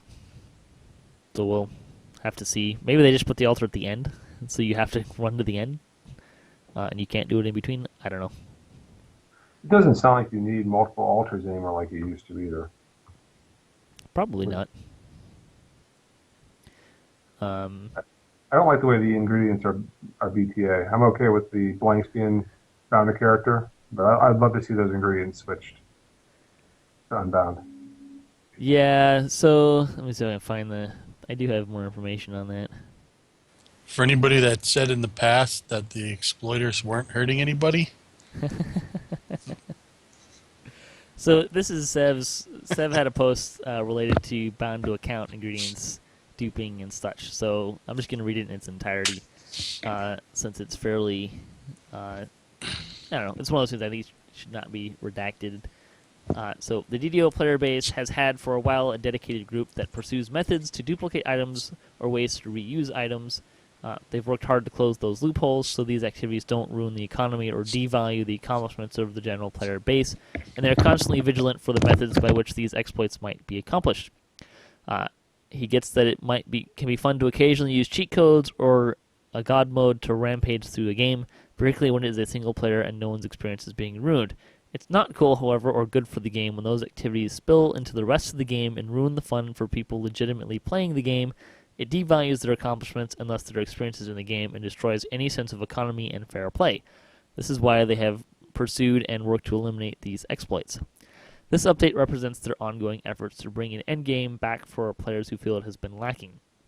The players who enjoy that have made it clear that our normal content updates are consumed too rapidly to count as true endgame. They're introducing systems to satisfy players who want a deep and satisfying progression and reward system that will allow them to have goals for quite some time. If this update is ruined by exploits or methods to circumvent the content, it will ruin the fun for all of those people that are looking for that long-term end gameplay. Their design goals are currently focused on end gameplay more so than game economy.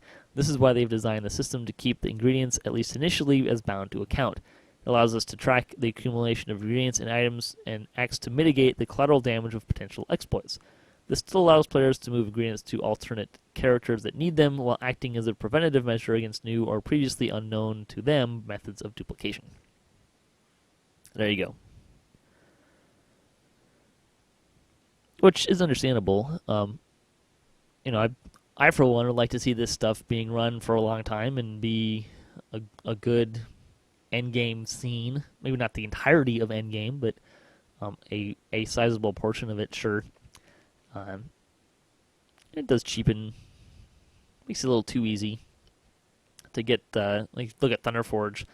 It's a little too easy to get tier 1 and tier 2, and not because people have been running it for eons. So, well, I think one of the challenges you've got is that the folks who are doing the duping don't just dupe; they also have the ability to move ingredients or items between each other, regardless of binding status. There's all kinds of exploits around that as well. So I'm not sure it's going to limit their ability to move things if they figure out a way to duplicate them. Yeah, it can happen. I don't know. Well, I liked the economy system that was with Heroic Green Steel, but I understand why that's not going to happen. if somebody were to end up, like, let's take, somebody has a character. They want to transfer all their duped goods, and they figure out a way to move bound to account stuff over to some other character, right? All Turbine would have to do at that point is take a look at their raid counter, and if they haven't run Epic Shroud at all, or Legendary Shroud, and if they've run it like a very few times and they've got a epic ton of ingredients on them, that's pretty much a red flag right there, and there's no denying it at that point. People that try to flock to the community boards and other boards and say that they were banned unfairly, BS. It's a crock at that point, because it's supposed to be bound to account. Everybody and their mother's uncle knows that it's supposed to be bound to account. So if they found a way to move that and they have a ton of ingredients, they weren't, it's definitely something that is way more easily trackable. That being said, I agree with the fact that it's having things BTA messes with the economy And, we used to have a more healthy economy back when items had tier levels and you could sell them on the auction house. But, for all those people that flocked to the forums and said the exploiters weren't hurting the game, all they have to do is view this type of situation where Turbine has to make a hard-line decision, in do they want do they want to protect the integrity of the game and make it BTA, or do they just want to not really care about it and allow people to have their economy, which in part could and probably may well be driven by exploitation and the duping of items, just like the previous economy was with the past raids. Like you were talking about, you can get tier 1 and tier 2 Thunderforge. A lot of those ingredients were duplicated. So people that never ran the raid even once had boss beaters, essentially, due to the fact that, Fight Club antics used to create ingredients that were never earned in game. They did say, there was a That was a comment problem. from one of the devs too along the way that I didn't really pull out, but they did say that one of the things that they're hoping with the random loot is that it's going to generate more of that economy interaction. So that they're hoping that they're hoping to see that change in the game more so than the legendary green steel really kind of give a boost to that economy. I agree. It hurts the economy, like the in-game economy. That's a perfectly valid point. That new loot is going to be great especially initially, because that new loot system looks like it's going to replace just about everything as you're leveling up, especially after a certain level. But in that 10 to 20 range, if you're doing a lot of TRs or iconic TRs, the new loot's going to be significantly better, it looks like. Which is good, because I know a lot of people that need to throw a lot of stuff out of their reincarnation banks because they have too much stuff. Although this may not help that, I suppose. We'll see what happens. All right, one more thing to talk about news-wise, and this regards to 20th completion lists. There will not be 20th completion lists on Legendary Raids, which drew a little bit of outcry on the forums. So they clarified what's going on. So, as they mentioned, Update 29 Legendary Raids will not feature 20th reward list. Instead, you will see runes unique to each raid, which may be traded for the raid's named items. And so, why the new system? The most important factor here is that it allows us to reward hard and elite. In the past, it was common practice for many raids to simply play the raid 20 times on normal. They don't want that to simply be the obvious best way to get the rewards from each raid. Since they do expect hard and elite to take more time and resources and possible failure chance compared to normal, these difficulties should be more rewarding than normal as well. So, 20th lists are not ideal in terms of allowing players to play content in a way that engages and challenges them. They know many players want to be challenged, but feel that the method is playing wrong, if they could get the same rewards faster by not being challenged. It's also the benefits of carrying across through reincarnations. I'm going to say that again. This also benefits carrying through reincarnations. Yeehaw. So, how will it work? When you complete one of these legendary raids, rune ingredients will drop in the raid's end chest. For example, Legendary Hound of Zoriat drops Zorian runes. You always get some runes unless that chest is ransacked. The exact number is based on a die roll, so there is some variance. You get more runes on hard and even more on elite. Runes are bound to account. You can run the raids on your alts and pass the tokens back to one of your own characters, which you couldn't do with 20 completion lists before, so that's pretty cool. Runes cannot be transferred in the chests. The reasoning for that is you can't transfer completions, so you're not going to be able to complete the analogous function for that, these being the runes. The quest giver NPC for the raid you've been running will have a dialogue option that opens a broader window where you can trade in your runes. The exact drop numbers, trade-in lists, and cost of items will vary from raid to raid. In the case of Hound of Zoriat and Tempest Spine, the broader window contains all of the named loot that can drop in those raids, plus an option to trade runes for Tier 1 and 2 green steel ingredients. Beyond this system, name loot will still drop as usual in the new legendary raids that should cover the basics, blah, blah, blah, blah. It's worth noting, much like the 20th list from Defile the Just, the barter shop only provides non-mythic versions of the loot. Mythic versions are still available in the end chest.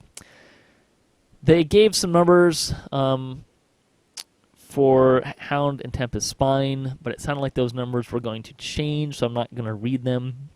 But the average number of runs that they gave with those numbers was normal running about 25 runs, so a little bit more. This is an average, so a little bit more than what we used to. Hard was an average of 13, Elite was an average of 8. So faster on hard and Elite, a little slower on normal. Those numbers are subject to change. It's kind of a benchmark that they're at currently. You always pull runes even when an item drops also, so this is not in replacement of pulling items.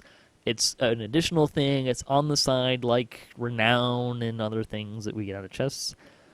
They do not have any concrete plans to bring this to older raids. It'd be a pretty big undertaking. However, it's not out of the question in the vague future. So what do you guys think? I think this is awesome. I love this change. Some of the things that really appeal to me are the fact that it persists through reincarnations. That's been a big issue for me. I've always, planned which characters are on kind of a ITR or a TR track and which ones are doing more of an epic TR rating track, just for that reason. And the ability to have that flexibility would be it's going to be really great. I'm liking that a lot. I also like that it doesn't reward ransack runs.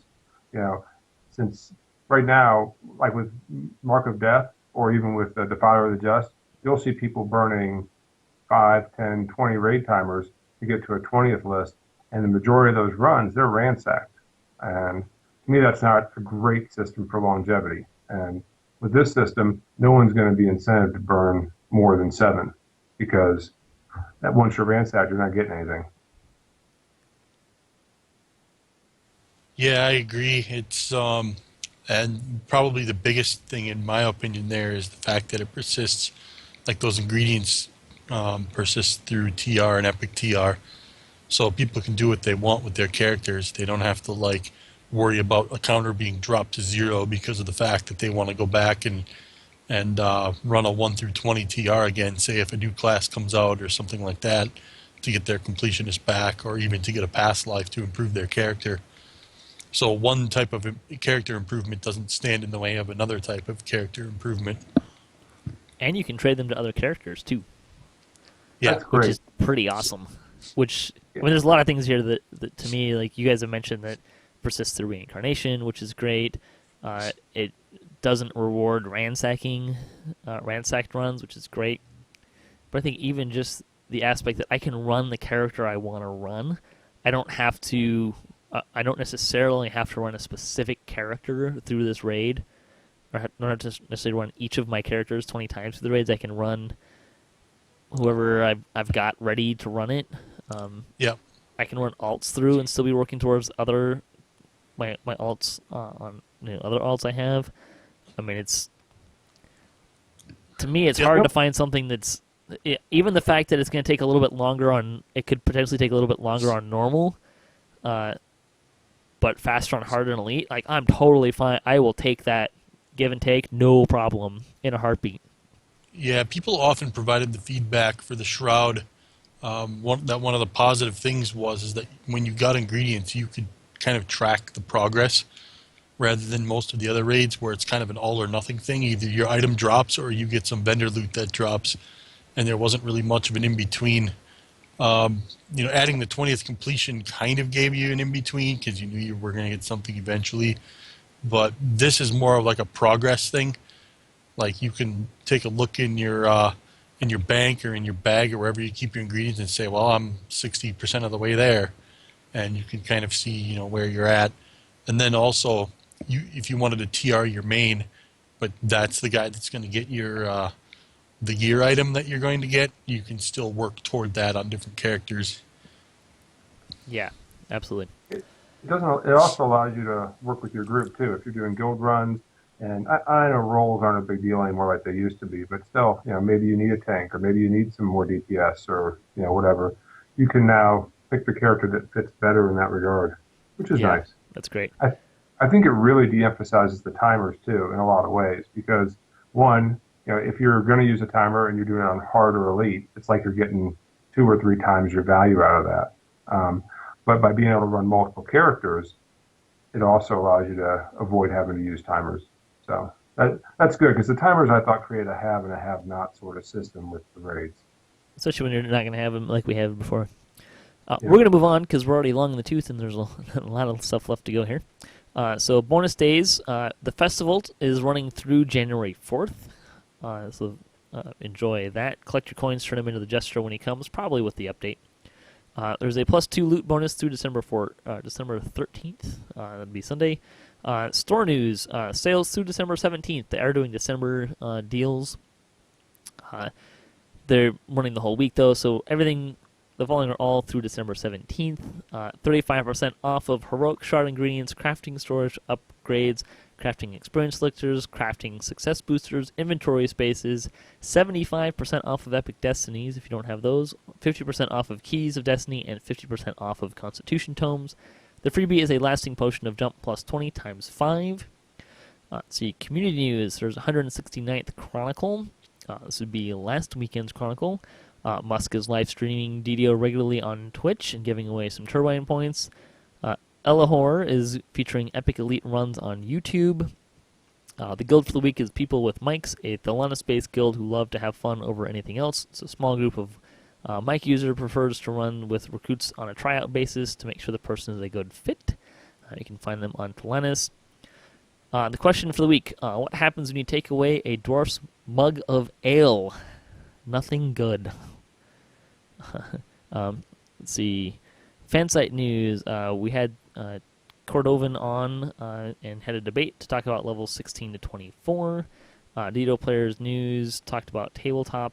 Damsels of DDO ran the high road. DDO Wiki Talk had their 11th episode, including a giveaway. DDO Gamer was getting reincarnation crazy. The Order of Syncletica launched a new series on stealth, specifically about Wayloon. And Enrique hit a new milestone.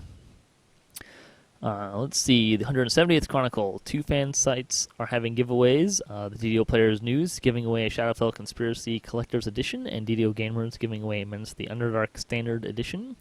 The Heroes of Hinfolk are hosting a trivia event on Golanda, December 19th. You can win Turbine points and prizes. 11 o'clock a.m. and p.m. Eastern Time in the Anvil Fire Inn. The guild for the week is the House of Lords, looking for fellow Canadians. This Argonistan-based guild plays mostly epic level content and is looking for people to join them a few times per week for drama-free fun.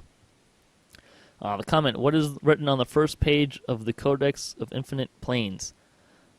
I'm going to guess it would be something along the lines of a title page. So it would probably say Codex of Infinite Planes, authored by so-and-so. Fansite news, Damsels DDO, we're back in the high road. DDO players talked about random loot and legendary green steel and more. Longshot asked what makes a character stick. Lord of Syncletica continued looking at stealth and Lesson of Deception. Mickey's Delirium put together a bow build. And Dirty William runs Permadeath in Stormvault's Mind. And Enrique broke some ice. Let's see.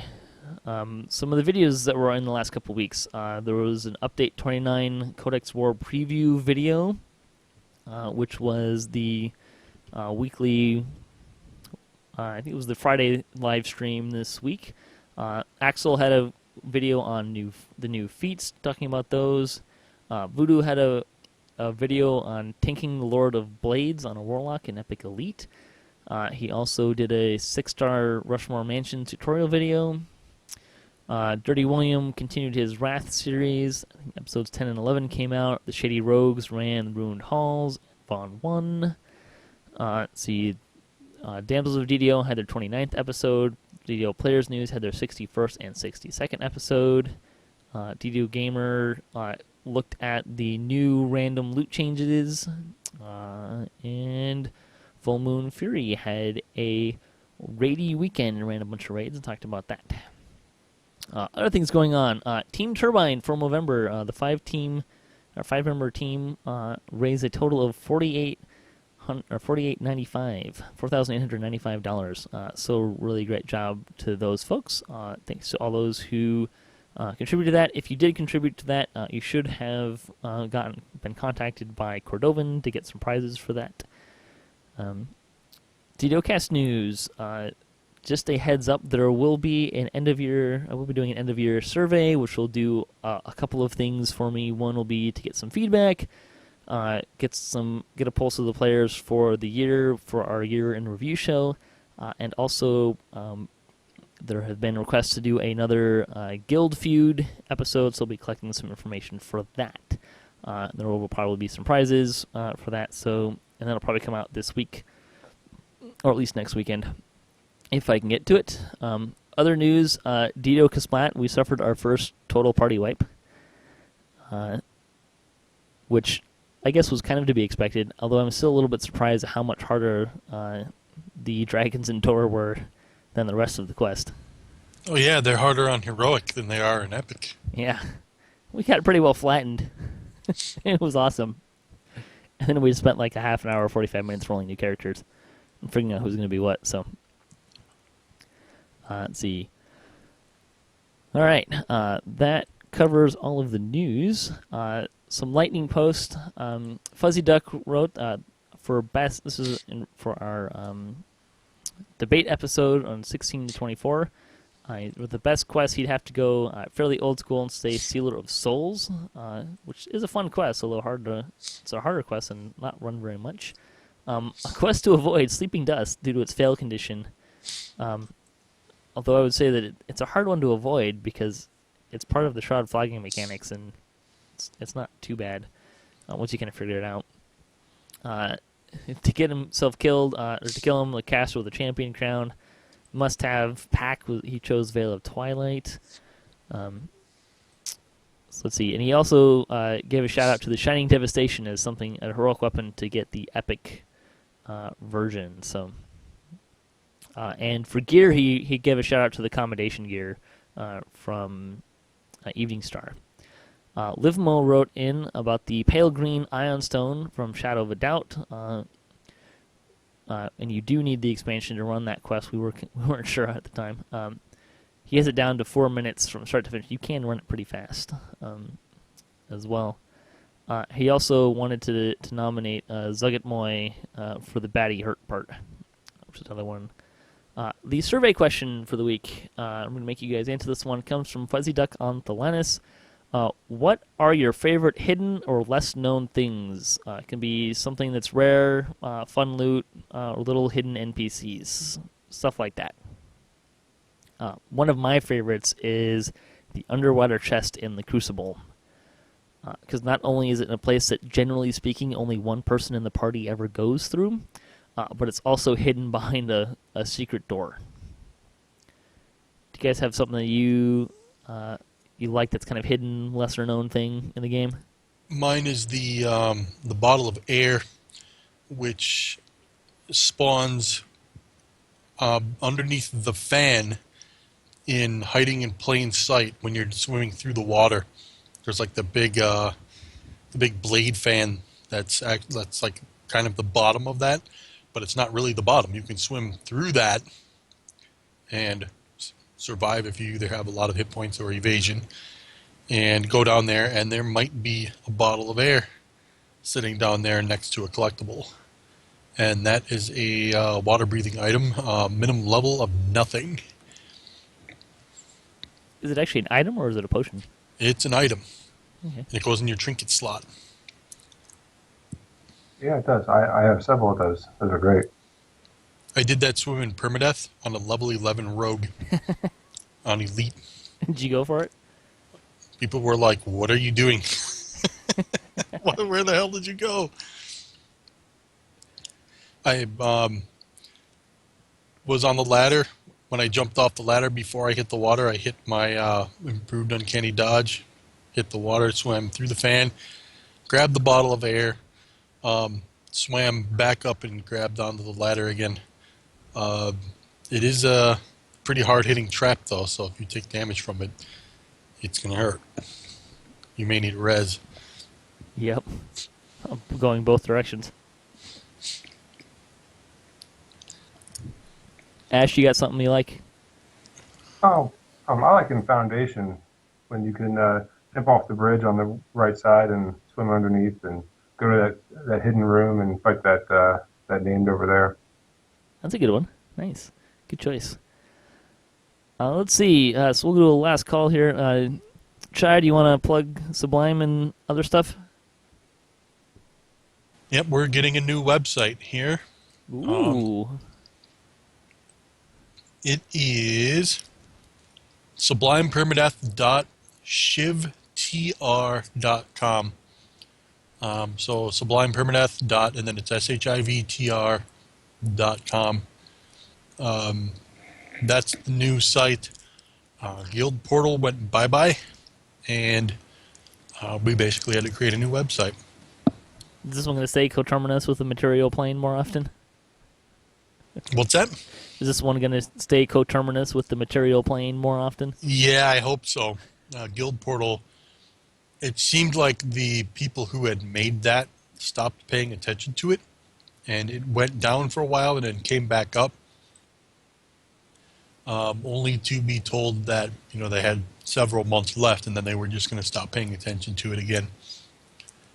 And this time we had some warning, so the current guild leader decided to create a new website for us. Good plan.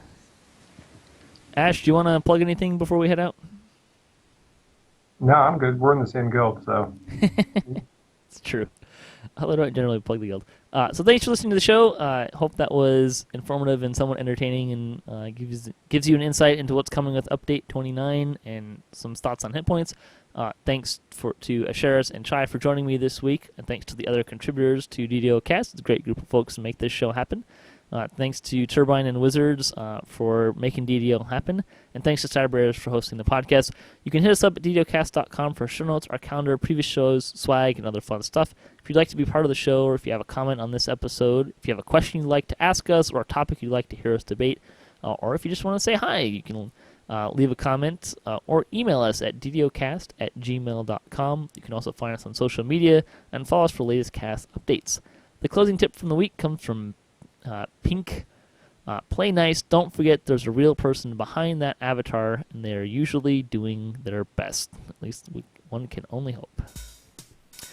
So until next time, may all your attack rolls be crits, all your chests level appropriate, have fun, and don't forget to do those reincarnations before Update 29 comes out.